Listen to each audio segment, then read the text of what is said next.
Evil Genius 2 is coming to Steam on March 30th, instantly making this year better than the last. And pre-orders are live now. Until it's out, we'll survive in our lairs by working up a healthy froth of anticipation. That control room floor doesn't spit polish itself, you know. The original Evil Genius, released in 2004, was already a game brimming with features. It was, of course, a management game in the proud tradition of the Lionhead and Bullfrog, about directing tiny people according to your whims. But at the same time, it was a sort of RTS with units that you could zap your enemies using comedy electric handshakes. And it also had a world map to watch over before XCOM made it cool. That is cool now, right? We're kind of counting on that. Evil Genius 2 holds true to all of that, but it's also about hiding surprises behind every tripwire and pressure sensor. Like the scientists who wander your base, the Rebellion team has inspected each element of the operation to see if it can be improved, expanded, or at the very least made shinier with a good scrubbing. If you're already gently vibrating with pent-up excitement, head over to Steam and get Evil Genius 2 pre-ordered right now, ready for that March 30th release date. In the meantime, here are 7 upgrades we think will have you drumming your fingers together in maniacal glee. You would think a Doomsday Device was sort of a single-use piece of kit, wouldn't you? Like a packet of biscuits or a toilet roll. After all, it's not a Doom's Week or a Doom's Year. And back in Evil Genius 1, that is how they worked. Once you launched the satellite into space, you've subjugated the entire world and won the game. This time around though, your Doomsday Device will see more use than most of your Christmas presents ever do. You'll build it in stages and regularly test it out on the people of the planet. That way you can influence the world map, which in turn affects which missions you can go on, not to mention how many swivelly chairs you can buy for that inner sanctum. Best of all, each of the 4 playable Evil Geniuses has their own unique Doomsday Device, because self-expression is important. Maximilian's monocle is testament to that.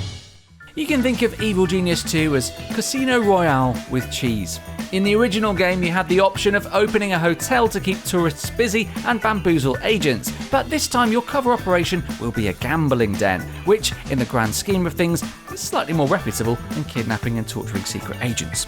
Unlike a regular casino owner, your goal is to keep customers in the building until all of their resolve has burned away.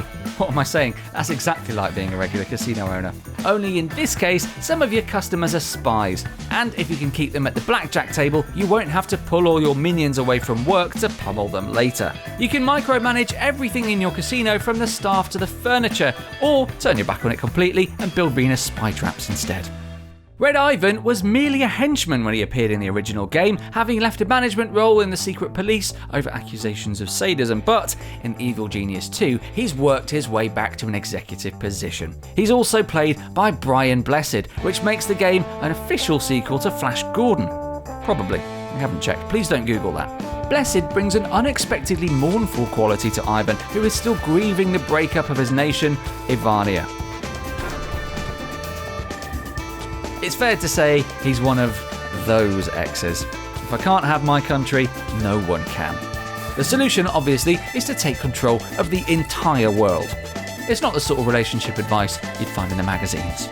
Even with all this change though, there's still one constant in Ivan's life. He loves to fire rockets indoors.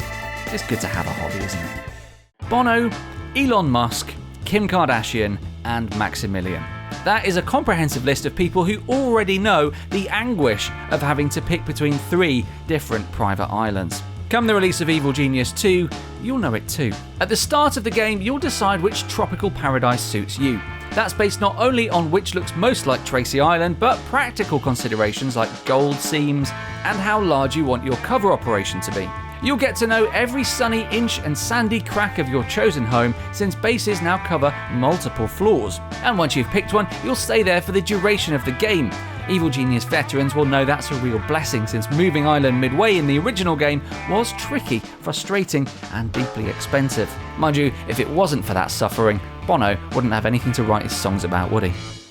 You're going to have to bear with me here because this goes against Evil Genius logic, but minions do have minds of their own. They even have personalities, it says here, and while we maintain a healthy disregard for their names and feelings, of course, it is wise to keep an eye on their character traits. Some minions enter the workplace with traits that make them particularly well suited to certain jobs. For instance, a dedicated and perceptive guard could see straight through an agent's disguise, which is a figure of speech, although I'm sure the scientists are still working on those X-ray glasses, right lads?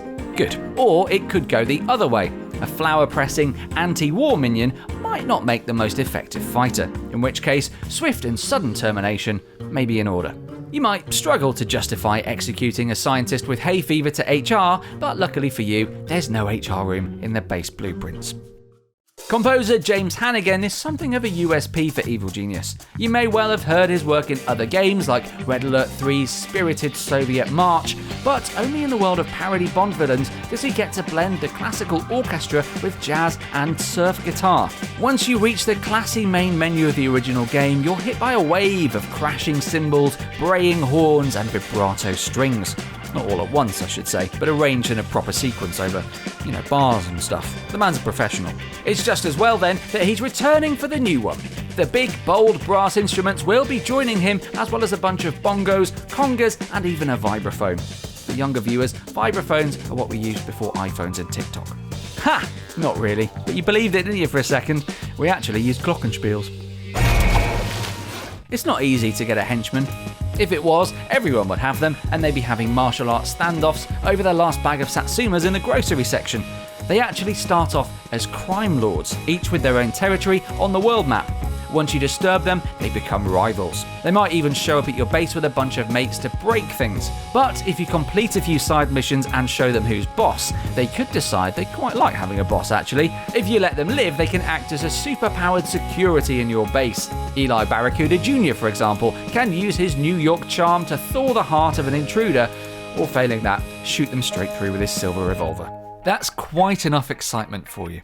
Okay, just one more thing. We've also lifted the lid on sandbox mode in the latest trailer, a totally different way to play the game that we'll have more to share on in the lead up to release. But for right now, check out that trailer for your first peek at it. Now, that really is enough excitement. Any more than that and we'd risk compromising the cool and collected demeanour that marks a true supervillain. Don't worry though, we'll be dropping even more Evil Genius 2 factoids as release nears, so make sure to subscribe and ring the bell.